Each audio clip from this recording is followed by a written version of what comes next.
दोस्तों नमस्कार। Target with Ravi में आपका स्वागत है। आज हम भारतीय संविधान में जो 12 अनुसूचियों का उल्लेख किया गया है उन पर चर्चा करेंगे। इनसे संबंधित जो परीक्षाओं के दृष्टिकोण से प्रमुख तथ्य हैं उन पर चर्चा करने का प्रयास करते हैं। आइए शुरू करते हैं। अनुसूचियों से संबंधित जो तथ्य हैं उन पर चर्चा करते हैं। अनुसूचियाँ सामान्यतः भारतीय संविधान में उल्लेखित वह विषय हैं जिनमें कुछ अतिरिक्त जानकारी छिपी रहती है। कुछ अतिरिक्त जानकारियों का उल्लेख जो संविधान के भाग तथा अनुच्छेद में दिया नहीं रहता। तो जो प्रावधान अनुभाग में उल्लेखित नहीं है उनका उल्लेख भारतीय संविधान की अनुसूची में किया गया है। मूलतः भारतीय संविधान में इनकी संख्या 8 थी, लेकिन संविधान संशोधनों के माध्यम से इनकी संख्या वर्तमान में 12 हो गई। तो प्रथम जो अनुसूची है उसमें संघ तथा राज्य क्षेत्रों का उल्लेख किया गया है। जो भारतीय संविधान का अनुच्छेद 1 है उसमें भारत को राज्यों का संघ बताया गया है। India shall be A union of state. Bharat राज्यों का संघ है जिसमें 28 राज्य तथा 8 केंद्र शासित प्रदेश। तो 8 केंद्र शासित प्रदेश है तथा 28 राज्य हैं। इन सभी का उल्लेख भारतीय संविधान की अनुसूची 1 में दिया गया। अनुसूची 2 देखते हैं। भारतीय संविधान में जो अनुसूची 2 शामिल है इसमें भारत के प्रमुख पदाधिकारियों, जो भारत के प्रमुख पदाधिकारी हैं उनको प्राप्त होने वाले वेतन, पेंशन तथा भत्तों इत्यादि का उल्लेख किया गया है। इन जो प्राधिकारी हैं इनमें राष्ट्रपति, राज्यपाल, साथ ही लोकसभा तथा राज्यसभा के सभापति एवं उपसभापति को जो प्राप्त होने वाले वेतन भत्ते हैं उन सभी का उल्लेख अनुसूची 2 में किया गया।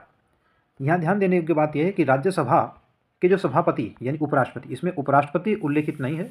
इसमें राज्यसभा के सभापति के रूप में उपराष्ट्रपति को वेतन दिया जाता है। आइए अब अनुसूची 3 पर चर्चा करते हैं। अनुसूची 3 में शपथ तथा प्रतिज्ञान का उल्लेख भारतीय संविधान की अनुसूची 3 में दिया गया है। भारत के प्रमुख जो पदाधिकारी हैं वह अपना पद ग्रहण करने से पूर्व शपथ ग्रहण करते हैं, परंतु राष्ट्रपति, उपराष्ट्रपति तथा राज्यपाल अनुसूची 3 के माध्यम से शपथ ग्रहण नहीं करते हैं। राष्ट्रपति अनुच्छेद 60 के अंतर्गत, जबकि उपराष्ट्रपति अनुच्छेद 69 के अंतर्गत यानी 69 के अंतर्गत तथा राज्यपाल अनुच्छेद 159 के अंतर्गत शपथ ग्रहण करते हैं। इसमें अनुसूची 3 में जो है ये पद ग्रहण करने से पूर्व शपथ तथा प्रतिज्ञान का उल्लेख है, परंतु राष्ट्रपति, उपराष्ट्रपति तथा राज्यपाल अनुसूची 3 के अंतर्गत शपथ ग्रहण नहीं करते हैं। अनुसूची 4 देखते हैं। राज्यसभा में राज्यों के स्थानों का आवंटन किया गया। तो राज्यसभा की वैसे तो जो अधिकतम संख्या है 250 है, लेकिन वर्तमान में जो सदस्य संख्या है 245 है, जिसमें 233 सदस्य राज्यों से निर्वाचित होते हैं। तो 233 सदस्य जो राज्यों से निर्वाचित होते हैं उनमें सर्वाधिक जो सदस्य हैं वो 31 सदस्य उत्तर प्रदेश राज्य से निर्वाचित होते हैं। हालांकि इसमें 3 जो केंद्र शासित प्रदेश है, चंडीगढ़ है, दिल्ली है तथा जम्मू कश्मीर, यानी 8 में से 3 केंद्र शासित प्रदेशों को भी राज्यसभा में स्थान दिया गया है। तो अनुसूची 4 में राज्यसभा में राज्यों के स्थानों के आवंटन का उल्लेख किया गया। अनुसूची 5 देखते हैं। इसमें अनुसूचित क्षेत्रों तथा जनजातीय क्षेत्रों के प्रशासन तथा नियंत्रण का उल्लेख है।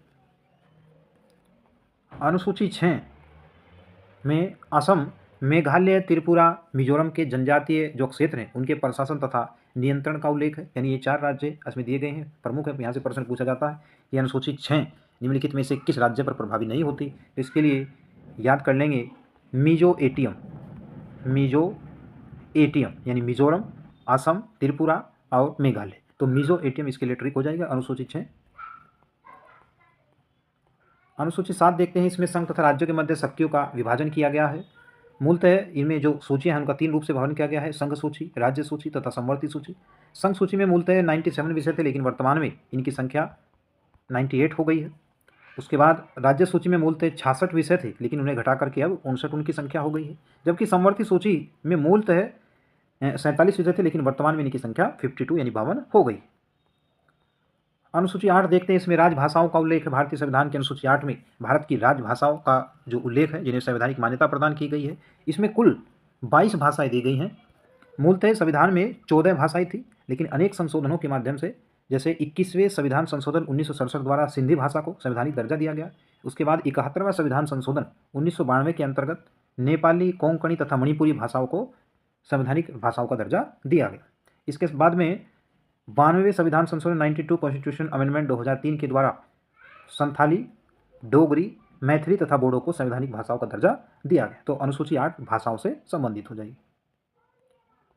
अनुसूची 9 देखते हैं। इसमें जो शामिल विषय हैं इसमें शामिल विषयों को न्यायालय में चुनौती नहीं दी जा सकती। कुल इसमें 284 अधिनियम है।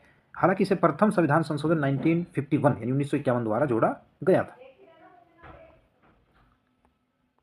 अनुसूची 10 देखते हैं। इसमें राजनीतिक दल के जो सदस्य हैं, दल बदल के परिवर्तन के आधार पर अयोग्य होने की शर्तों का इसमें उल्लेख हुआ है। इसमें निर्भरताओं का उल्लेख किया गया है।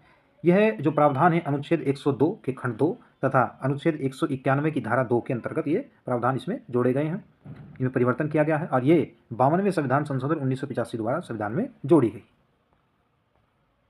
अनुसूची 11 देखते हैं, प्रमुख है, यहाँ से प्रश्न पूछा जाता है। इसमें पंचायतों की शक्तियों तथा प्राधिकार का उल्लेख है। 11वीं अनुसूची में कुल 29 विषय दिए गए हैं जिन पर ग्राम पंचायत कानून बना सकती है।